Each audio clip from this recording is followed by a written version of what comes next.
my immediate right is Howie Halleck. On his right is Mark Goldfuss. On Mark's right is Glenn Payne, and on Glenn's right is Martha Brown. All right. The section I'm covering today is Section 17, which Sid Mendelson has mentioned on many occasions is really the heart of the Investment Company Act. I'm specifically focusing on Section 17A and 17D, and those two sections, together with Section 17E, in effect amount to a three-pronged attack on the conduct of insiders and affiliates with investment companies. These sections were basically designed to regulate the activities of insiders in their dealings with investment companies so as to eliminate so far as possible overreaching or disadvantages to investment companies.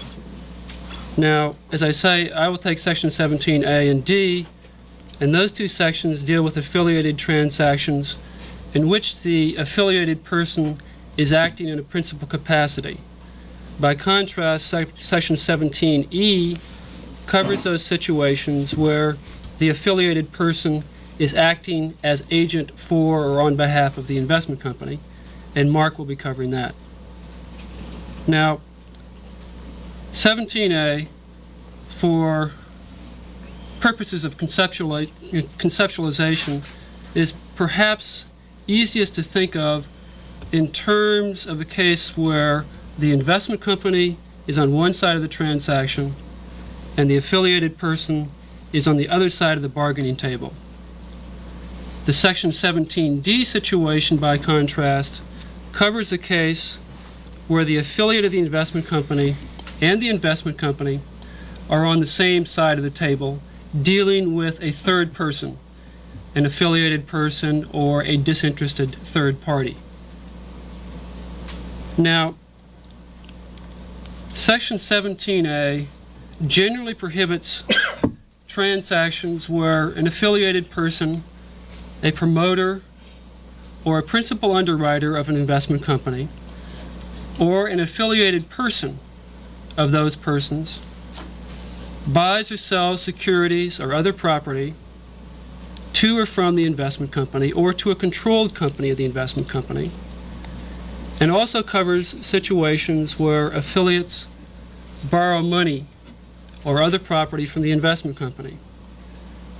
The section doesn't cover the situation where the investment company or a complex of investment companies own the type of broker or dealer or investment advisor or underwriter that's described in Section 12D3A and B of the Act. And what that is, essentially, is a wholly owned broker-dealer, investment advisor, underwriter.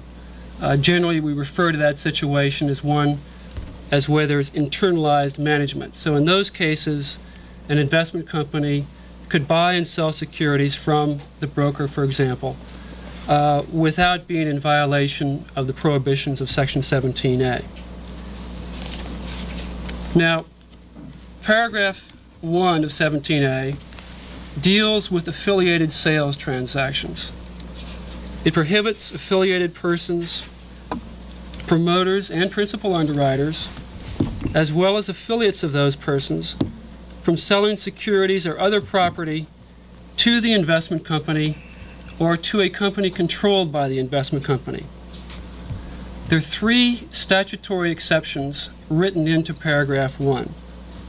The first case involves a situation where the investment company is acquiring its own securities from the seller.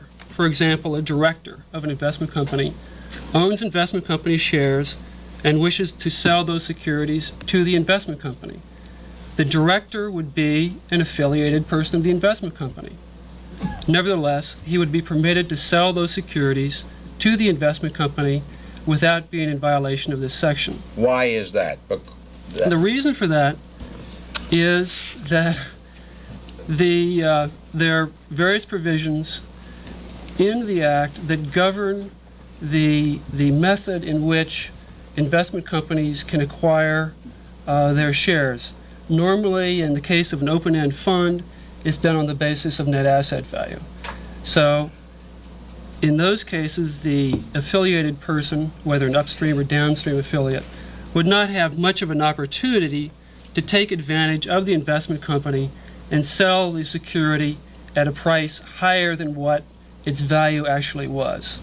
Howie, Yes. before you go on, could you explain where the buyer is the controlled, where the director is selling shares of a controlled and operating company that's controlled by the investment company? Is that transaction prohibited, or is it accepted from the prohibition? As I understand it, that transaction would be accepted from the prohibition. In other words, the affiliate could sell securities of which the controlled company is the issuer without being in violation. Now, I would say the policy reasons that I just recited wouldn't necessarily apply to that situation. I think that it seems that on its face at least, it's something of a gap in the Yes, I would agree with you. regulatory. Yes. And I might point out we have a chart here indicating the type of transaction that would be prohibited under 17A and also under 17A1 and under 17A2. The investment company is designated in the upper left-hand portion of the chart, and we see that there's a director A, who obviously is affiliated with the investment company. In addition, the director has a 5% stock ownership relationship with another entity B. We'll call it a company. The prohibition would apply not only to sales by the director to the investment company, but also to sales by company B to the investment company on a principal basis. Now, why is that? Why is that? The reason for that is that the affiliated relationship is a two-way street. The director A is not only an affiliated person of company B, but company B is also an affiliated person of director A, because in the definitions under 2A3, we've noticed in previous lectures that the affiliation runs in both directions. The arrow goes two ways.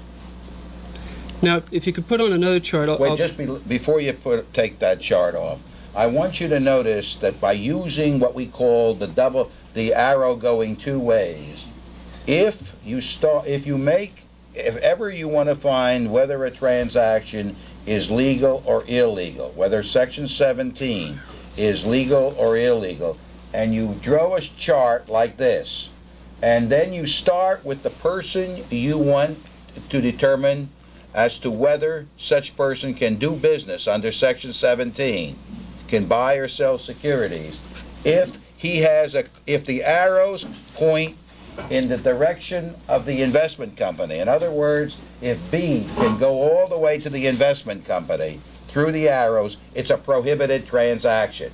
And if you notice, the arrows are going, if you start at B, the arrow goes both ways, so it's perfectly fine for B to go through A and from A right to the investment company. Therefore, it's a prohibited transaction.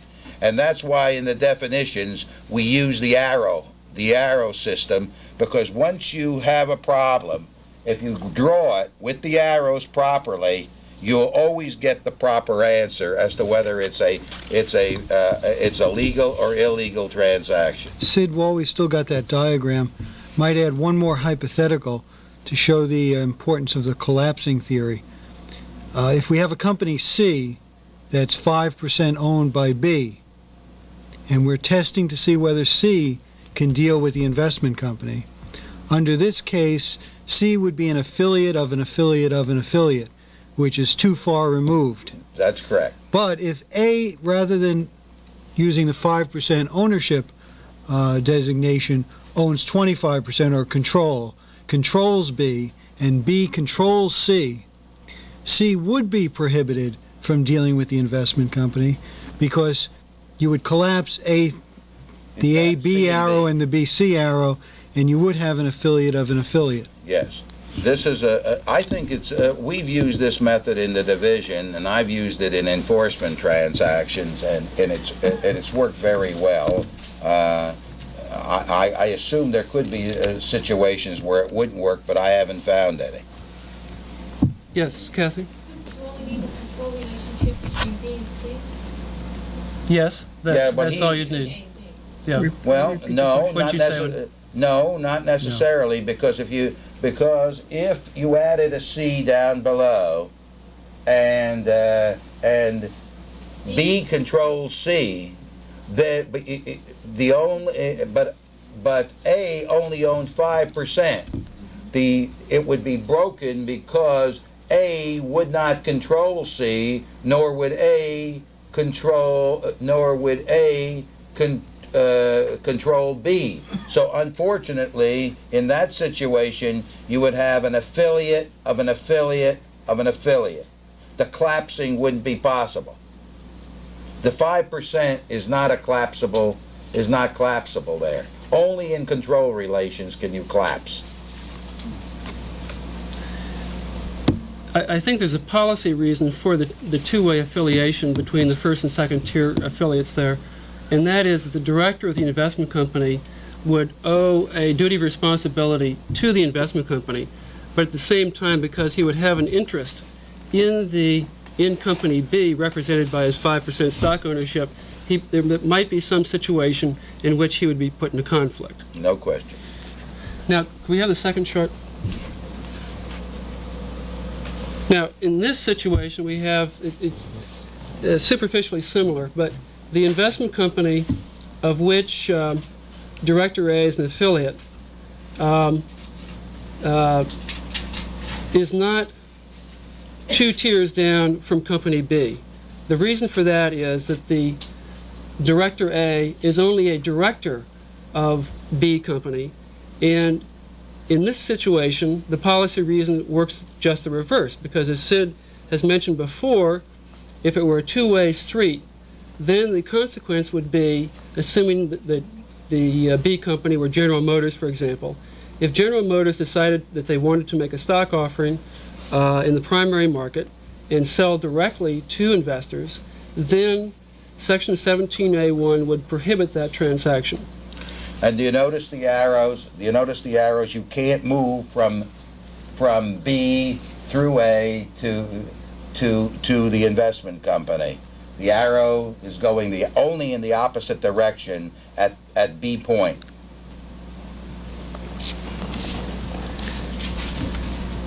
Now, there are two other exceptions built into paragraph 1 of 17A. The second, I mentioned the first situation where the investment company was the issuer. The second case is where the seller is the issuer, the affiliated person is selling securities of which he is the issuer. So long as that sale is a part of a general offering to all the holders of the class of securities being sold, that sale by an affiliate to the investment company would not be prohibited. The third exclusion built into paragraph 1 of 17A involves a case where a depositor of a unit investment trust or a periodic payment plan deposits securities with a trustee. Technically, that might be considered to be a sale transaction, and the drafters decided to clarify the situation that it should not be included in the prohibition. Paragraph 2 of 17A governs purchase transactions by affiliated persons of investment companies or affiliates of such persons. It makes it unlawful for those people to purchase securities or other property from the investment company or a company controlled by the investment company. There's only one exception, statutory exception, built into this provision, and that covers a case where the security purchased by the affiliate is issued by the seller. So as we noticed in 17A1, an affiliated person can sell investment company securities to the investment company. By the same token, an affiliate of an investment company can buy the investment company securities for the same reasons that we mentioned in 17A1. The third part of Section 17A covers a situation where an affiliated person of a registered company or an affiliate of such person would be prohibited from borrowing money or other property from the investment company. Here there are two statutory exceptions. First, if the borrower is controlled by the lending investment company, that loan is not proscribed. Second, there's certain circumstances in Section 21B of the Act that would permit investment companies to loan to other persons. The primary situation being where an investment company is controlled by a person who owns all the outstanding securities of the investment company. In that rather limited circumstance, the investment company would be permitted to loan money or other property to the affiliate. Now, in addition to the exceptions that are built right into the prohibitory portions of 17A, Section 17C offers another exclusion for affiliated transactions. 17C provides that any person may, in the ordinary course of business, sell to or purchase from any company merchandise, or may enter into a lessor-lessee arrangement with any person and furnish services incidental thereto. The most common arrangement of which I'm familiar, under which this exclusion from 17A occurs, is when an investment company is renting office space from an investment advisor or from another affiliated person. Now, one would look at Section 36 for that arrangement. In other words, if the investment advisor was charging the fund a prohibitive rate of interest, there would be a breach of fiduciary duty, conceivably. These transactions that are prohibited here can't be done even if they were fair without an order of the commission. That's the difference. In a 36 situation that is not covered by 17, you look to the overreaching and to the unfairness as to whether the transaction is susceptible to the act. But here, these transactions are prohibited no matter how fair they are. It's almost comparable to Section 5 of the 33 Act. You can sell securities without a registration statement, whether or not you're trying to defraud somebody. You don't ever get to that question when you consider Section 5. Well, you don't get to the question of fairness when you consider Section 17A. Now, when you get to other parts of the Act, you do consider fairness, but not when you're considering 17A alone. It's a violation of the law if it's done without an order of the commission. Well, in addition to the statutory exemptions that are built into 17A and 17C, there are two other ways of avoiding the applicability of the prohibitions of 17A. The first way is if an exemption is provided in one of the rules, and there's 7 different rules that specify different types of transactions that would be exempt from the prescription of 17A. Perhaps the most important, I don't want to go into all of them, but perhaps the most important one, which we have mentioned before, is 17A6. And generally that provides that where a downstream affiliate of the investment company is engaging in a transaction with the investment company, that transaction is exempt so long as no upstream affiliate of the investment company participates in or has a financial interest in the transaction. The idea being that there's little likelihood of any overreaching in that situation. There are safeguards that are built into the rule, and more likely than not, the transaction will be a fair one. And also, the staff and the commission has recognized that the purpose of this statute is to protect investors in the investment company, and not to protect fortuitously the investors in a public downstream affiliation who would not be protected but for the Investment Company Act and the fact that the person that is buying or selling here happens fortuitously to be an investment company. Now, there is another way, as I mentioned. In addition to the statutory exclusions or exemptions, in addition to the rules, 17B provides that an investment company or an affiliate may file an application with the Commission, and the Commission shall grant an exemption from 17A, provided it's satisfied, after reviewing the application, that certain criteria that are set out in Section 17B are satisfied. The first test under 17B is that the terms of the transaction must be reasonable and fair and not involve overreaching on the part of any person concerned. And I think it's important to consider the language on the part of any person concerned.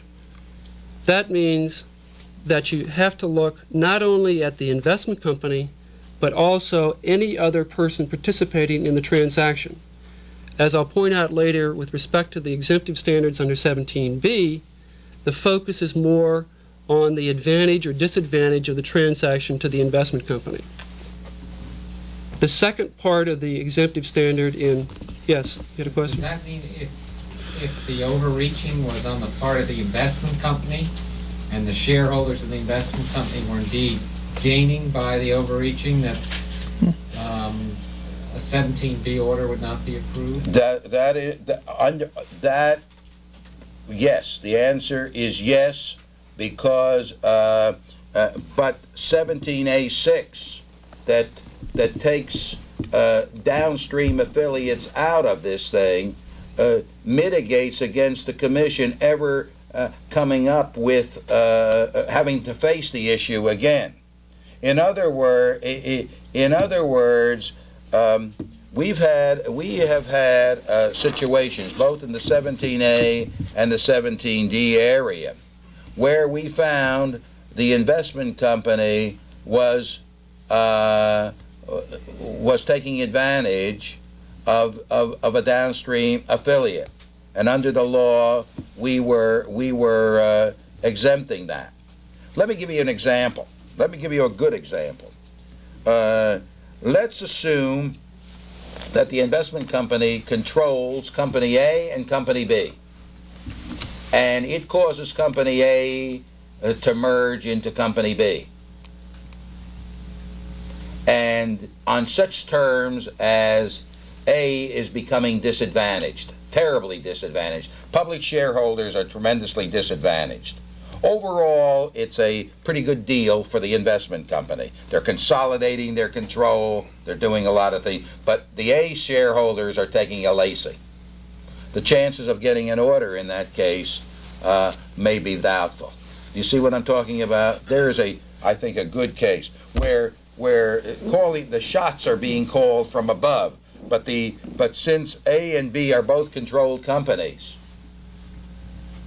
and they're operating together, the chances of an overreaching in that transaction is possible to the disadvantage of either A or B. That would also be a 17D transaction. Now, yes, that and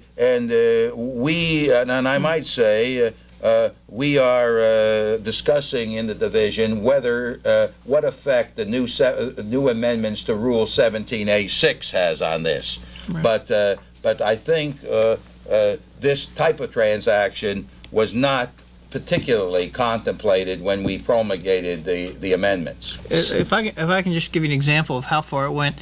The problem really, well, there was a problem with the question of was the investment company overreaching the downstream affiliate. But there were really problems when you went down one step further. And an example were all the DuPont applications. When DuPont which was an affiliate of an investment company, Christiana Securities, was selling its patents to a Japanese company, for example, in one instance, which I think was a Japanese subsidiary. That was an affiliate of an investment company dealing with an affiliate of an investment company, and they had to come in to the commission, get an order, and some poor attorney at the commission had to figure out what this patent was worth. The commission has now gotten out of that business. To further demonstrate that problem, Sid, you might remember last fall we had the problem, the application of Claremont Capital Corporation, where Claremont Capital Corporation entered into an agreement to sell the shares it held in a portfolio affiliate. I think it held about 8% of the shares back to the president of the portfolio company. Now, at the time they entered into the agreement, they based the price at the then market value as obtained by reference to the bid and sell quotations of the portfolio company shares. However, between the time the agreement was negotiated and the time that the application was filed, there was a precipitous drop in the price of the securities. So we were faced with the issue as to whether or not we should or could, applying the criteria under 17B, process that application based upon the price at the time of the contract, or whether or not we had to take into consideration the price at the time that the transaction was consummated. Well, we took that application to the commission, and after analyzing the transaction, particularly since both the investment company and the portfolio company, by way of an amendment to the application, stated that there was no involvement in anybody associated with the portfolio company with the later movement of the prices of the company, that we recommended an order be issued based upon the price at the time of the contract. But that was a very troublesome point, and fortunately, with the amendment of 17A6, we will not be having to make this type of determination. These are hard determinations to make, as you know. Yes. Earlier this morning, when Rule 17A6 was first mentioned, it was said that it was limited to downstream portfolio affiliates of investment companies. I just want to know now, from my own understanding, whether 17A6 is limited just to portfolio affiliates, downstream portfolio affiliates of investment companies. And part B of that question would be, is there a situation where a downstream affiliate would not be a portfolio affiliate? Well, a downstream affiliate, the answer is yes by its very nature, because an upstream affiliate, if you look at 17A6, 17A6 is only applicable where an officer or director controlling person does not have a financial interest. All those people are upstream affiliates, and I can't conceive of an upstream affiliate that wouldn't come into this particular category, and therefore he would be disqualified. So I think the applicability of 17A6 is with respect to a downstream affiliate. It was the problem was an attempt to get away from protecting those people who only fortuitously are being protected in a specialized area that we don't think the Act ever really contemplated protecting. Can I just clarify one thing? The question about upstream affiliates and downstream affiliates. The reason we left that exception to the exemption, if you will, why transactions involving upstream affiliates are still under the section, they have not been exempted, is not necessarily to protect the downstream or portfolio affiliate, but to prevent the overreaching of the investment company by the upstream affiliate doing a transaction with the downstream affiliate, and that way indirectly overreaching the investment company. Absolutely right. I understand that the only point my question was driving at was whether, when you speak about downstream affiliates, does Rule 17A6 limit itself just to downstream portfolio affiliates or all downstream affiliates of the investment company? The question is whether 17A6 is limited only to downstream portfolio affiliates. Right. I don't. Yeah, Go ahead, Mark. we're throwing these terms around. They're slang terms. They're not terms of art.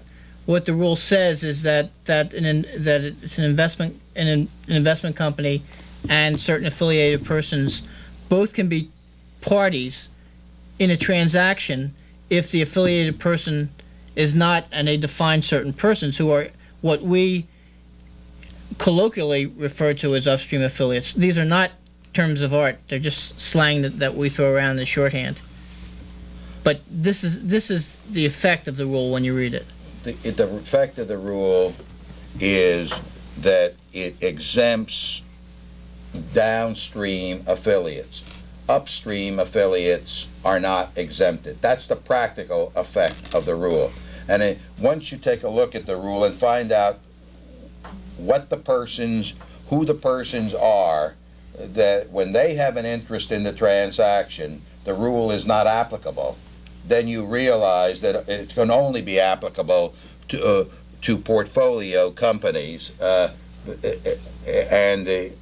I can't conceive of another instant where it wouldn't be, where some other type of an affiliate would be affected by it. But there may well be, but it certainly was not in the contemplation of the act, of the people who promulgated the rule. Let me give you an example of that. An investment company which owned more than 5% of a downstream portfolio company, which was an industrial company, sold the shares of that portfolio affiliate, the industrial company, to the company itself. Sold those shares not on the stock exchange, but sold the shares directly. Now, the person purchasing those shares, that company, was obviously also an affiliate of the portfolio affiliate. Therefore, it was an affiliate of the investment company, and therefore the purchase transaction was in violation of Section 17A2. That's the type of situation which previously was picked up. And in the example I'm talking about, the council looked at the transaction, everyone overlooked the possible violation, the transaction was perfectly fair, and it caused all kinds of problems because at that point the investment company is in the situation where it has to make a decision as to whether or not the transaction should be rescinded under Section 47. If the value of those securities purchased by the affiliate or the portfolio affiliate rise in value, then it would almost be a violation of the investment company's responsibility not to try to rescind the transaction, even though it was fair at the time it was consummated. Now, and that kind of case, which caused considerable problem at the staff level and was decided in an administrative proceeding, is eliminated by the new Rule 17A6. I think Howie's example also shows why the commission promulgated the rule. Here's a transaction that was affected, and nobody knew the rule existed, and yet it turned out extraordinarily fair, because if anyone had a dominant hand, it was the investment company, and it as human nature is, it will invariably turn out fair, at least to the investment company. The case that Howie's referring to, I think, is American Bakeries, which I referred to a day or so ago. That was issued. I don't have the release number, but the commission opinion came out in September of 1977 in that matter. Now, there's one other part to the exemptive standard in 17B. The commission has to determine that the proposed transaction must be consistent with the policies of the investment company concerned and also with the general purposes of the Act. I also ought to point out that both of these parts of the exemptive standard refer to proposed transactions. And if I have time at the end of the tape, I hope to go into a question of what happens when a transaction occurs which is in violation of this section, and someone comes in seeking a retroactive exemption. Now, Section 17D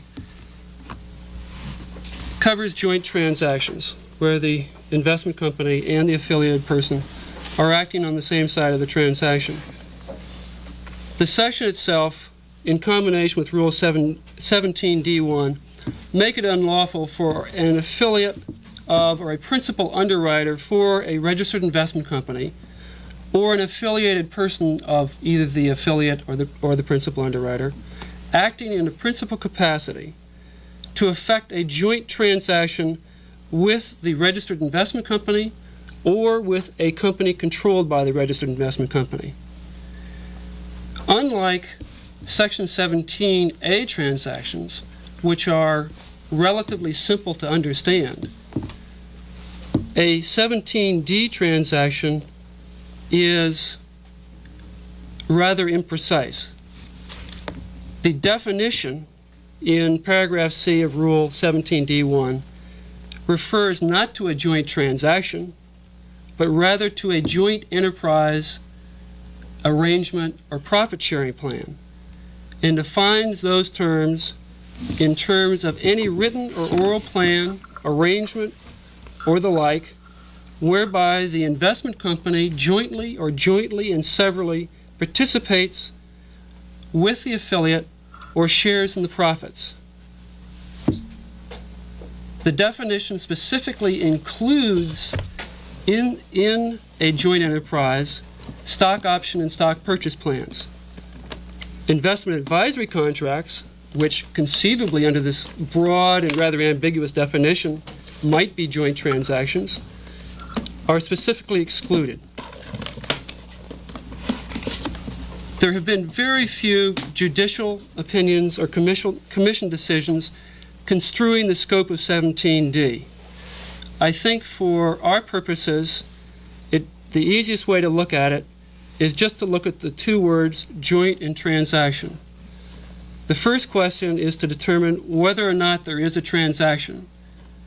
And in the leading case on the subject of what is such a transaction, Judge Friendly, in the case of SEC versus Tally Industries, Inc., decided that a transaction for purposes of 17D was not a technical term. Rather, he used the dictionary definition to decide that it meant to prosecute negotiations, to carry on business, to have dealings, a very broad construction.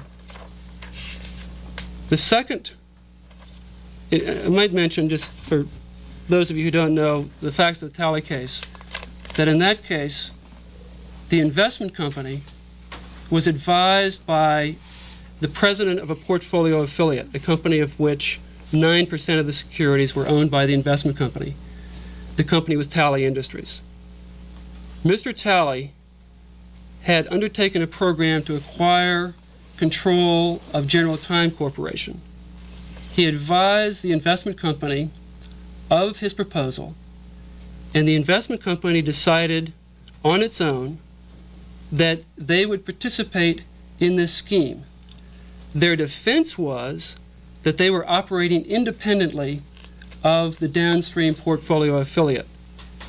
However, Judge Friendly, using this loose definition of what a transaction was, indicated that there were these dealings between the portfolio affiliate and the investment company, and therefore decided that there was a transaction.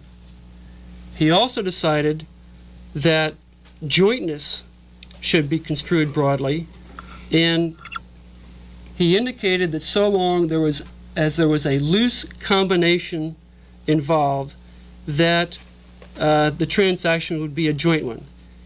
He decided that the transactions I have described, the takeover attempt of General Time, was a joint transaction. There's been a more recent decision by the Commission which has considered similar matters. That decision is the Stedman Securities Corporation case.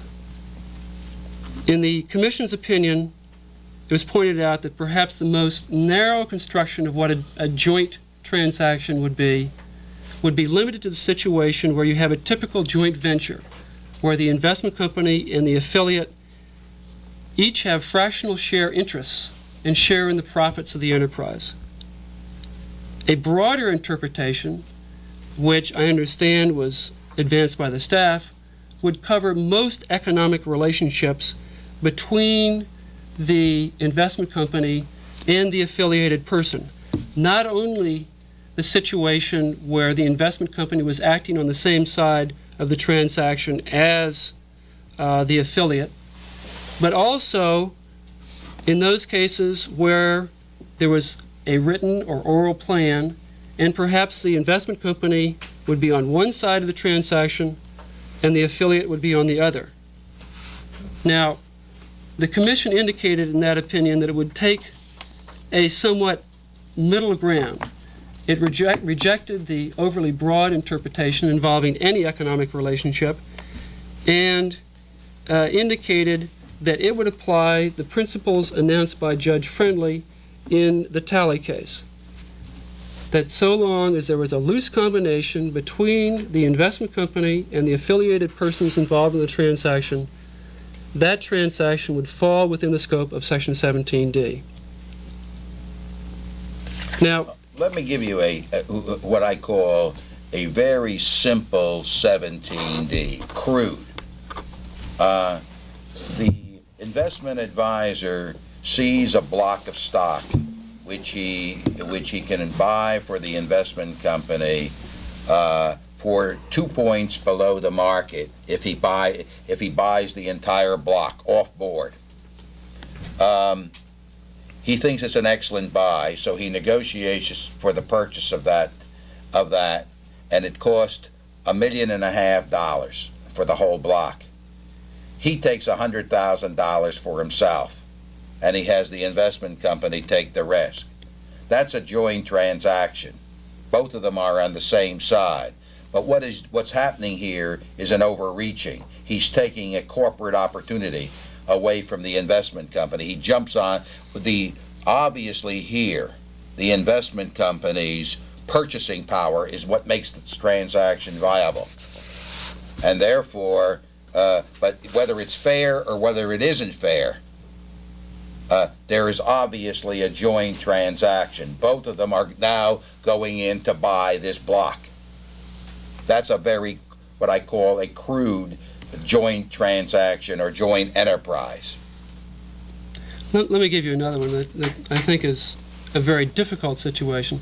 Assuming a director of an investment company owns 100 shares of stock that also happens to be in the portfolio of the investment company, say 50,000 shares. Under the broadest interpretation of 17D, if that director decided to sell those securities, conceivably that would be a joint transaction.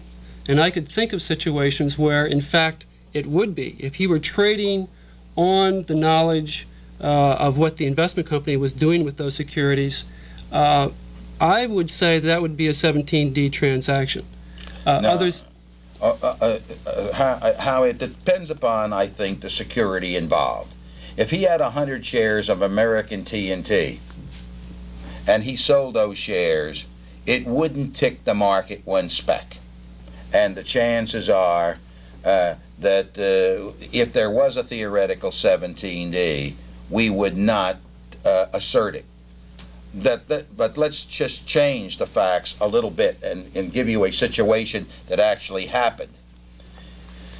In the I think it was the 1972 or 74 market break, we noticed that in an inspection, that on a certain day when the market broke, both the investment company and the investment advisor and employees of the investment advisor all sold their stock on the same day. Upon further inquiry, we found that the affiliated persons, sold their stock before the investment company. Every one of the securities that were sold on the same day were sold by the affiliates, because they were afraid that when the investment company went in to to sell its stock, it would impact the market and thereby drop the price. So in order to ensure against that, it withheld the transactions of the investment company until the affiliated persons had gotten rid of their shares.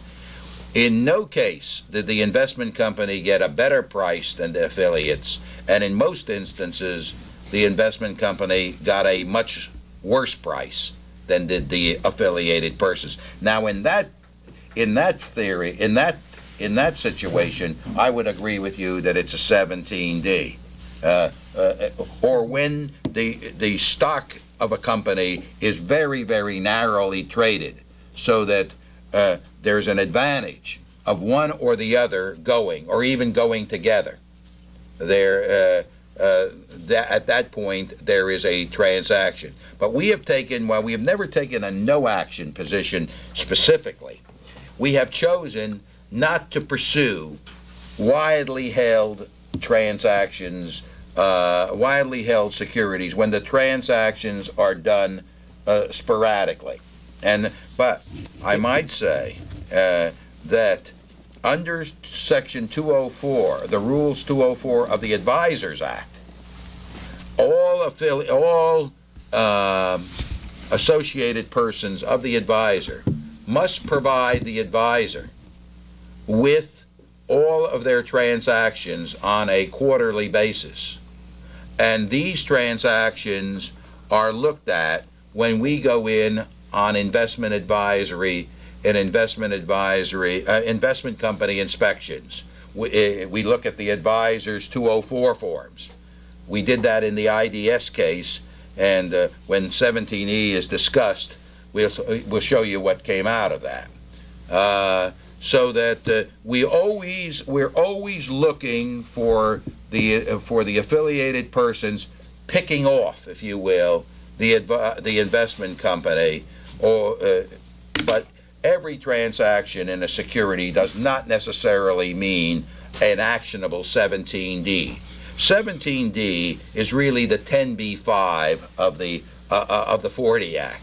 It's as broad as the staff wants to make it. And if we go too broad, we're going to get, as what happened in 10b-5, we're going to get our wings clipped. And therefore, we have to be somewhat discreet on how far we go with this 17D. But getting into subtleties, real subtle 17Ds. Let me give you an example of what I call a real subtlety in a 17D. Well, it's not so subtle, but you might not think of it until it's mentioned. SBICs. A poor little company comes into an SBIC looking for a loan, small business investment company, and the president says, "Well, gee, we can't afford to give you any. We can't afford to give you a loan. I mean, you don't have any experience. You don't have any. You don't have much capital." He said, "What you need is a consultant." Now, it just so happens that Mendelsohn and Howey, the president and vice president of the SBIC, are independent consultants.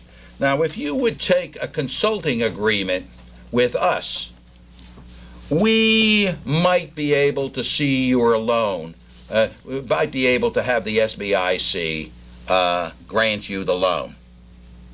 Now, that's a 17D, because now that's also conceivably a 17E, but this actually happened, by the way.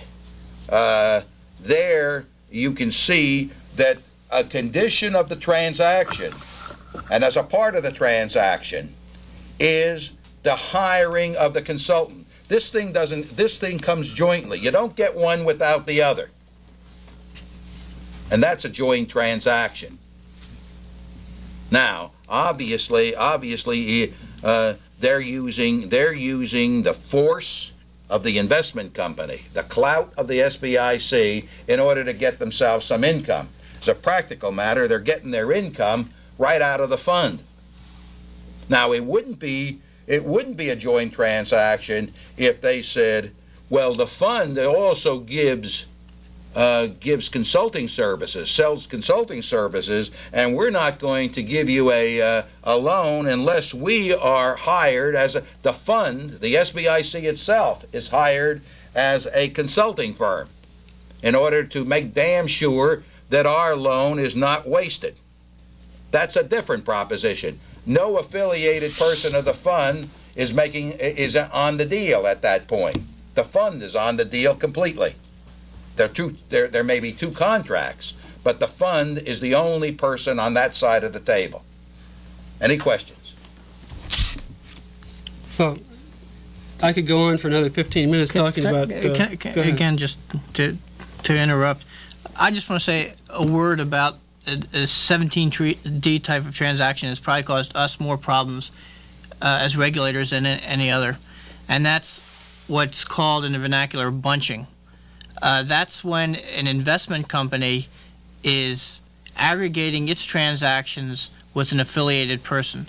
Now, the Commission has given a no action letters for bunching among investment companies, and that was before the Commission definitively said that investment companies are controlled by a investment advisor, and we assume we're therefore under common control. So we weren't sure that the affiliation existed then when we gave the no action letter away.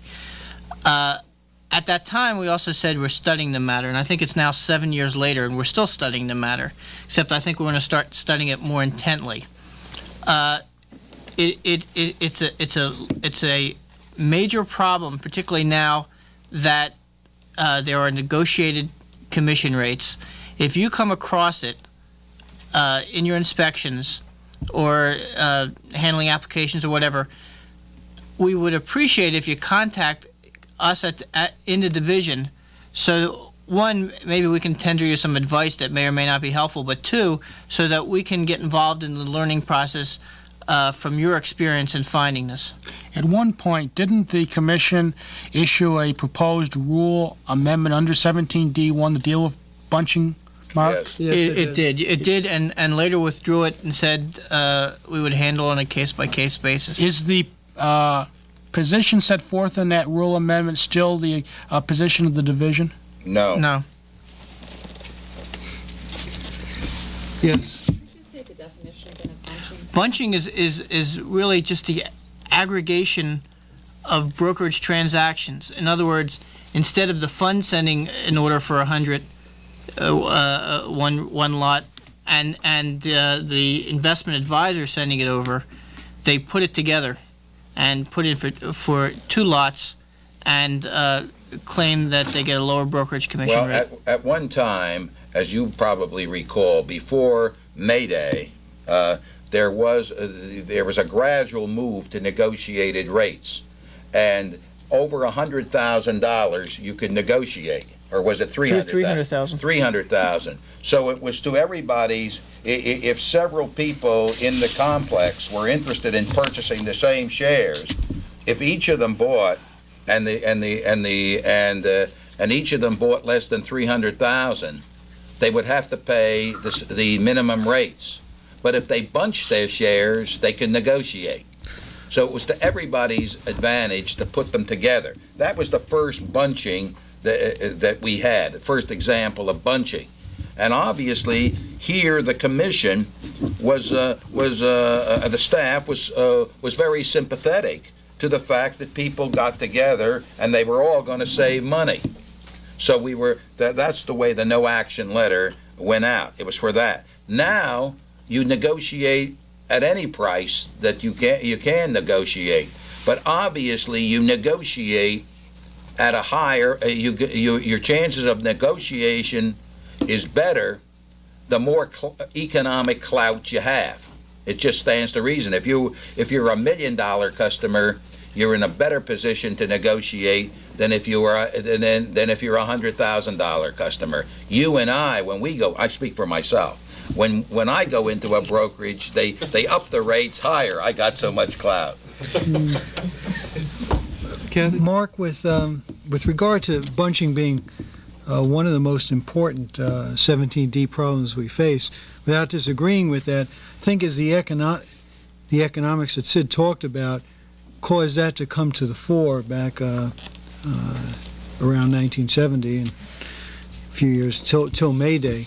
But I think the structure of this 17D that bunching creates, that is sister investment companies acting in concert with a broker-dealer, with their advisor being the person directing this, that structure is hardly limited to the bunching area. And I think there are a number of areas that we haven't really explored, but I think are existing. A common problem would be, although maybe it doesn't rise to regulatory trouble, is just the renting of office space or the undertaking to deal with a transfer agent. These sister investment companies are going to bargain. They're going to bargain on their behalf because it's really like the old negotiated rates. They've got enough accounts so that the transfer agent might give them a reduced rate, or the landlord would lower their office rent pro rata. But you've got to look at how each of those companies is treated vis-a-vis their sister company. Just as in the bunching, we were concerned with everyone getting a fair break on the brokerage price and the executed stock price. Arthur, you're right. The reason we really never attacked these things, because when they were obviously didn't appear to be one of overreaching, is on the theory we went back to the presumption of control. These companies were either under common control or they weren't under common control. Don't forget, the investment advisor in almost every instance doesn't own a share of these investment companies. So there's a presumption that there is no control. That's the way you start. The presumption there was no control. And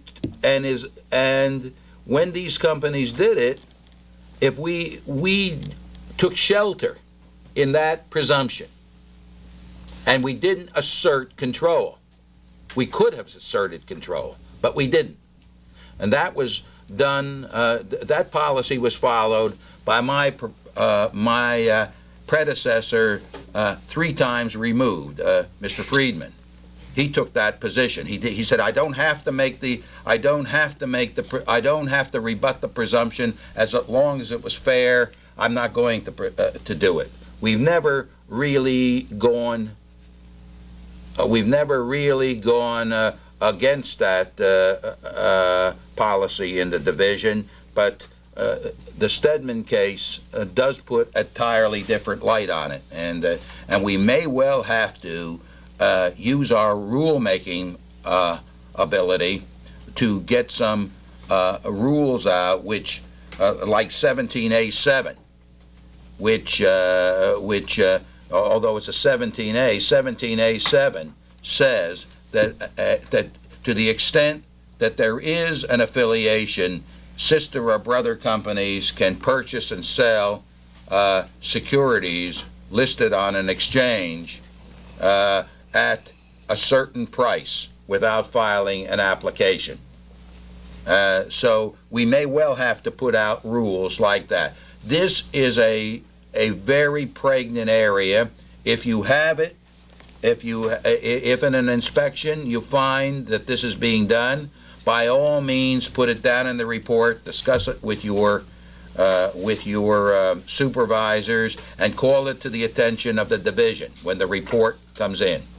Let me just wrap it up. I'm just about finished with Section 17. I think you can see that there are many, many questions that arise with the application of particular factual situations to the definition. Now, there are 2 ways out of the prohibition. First is by application, and second, there's certain rules. And that's it.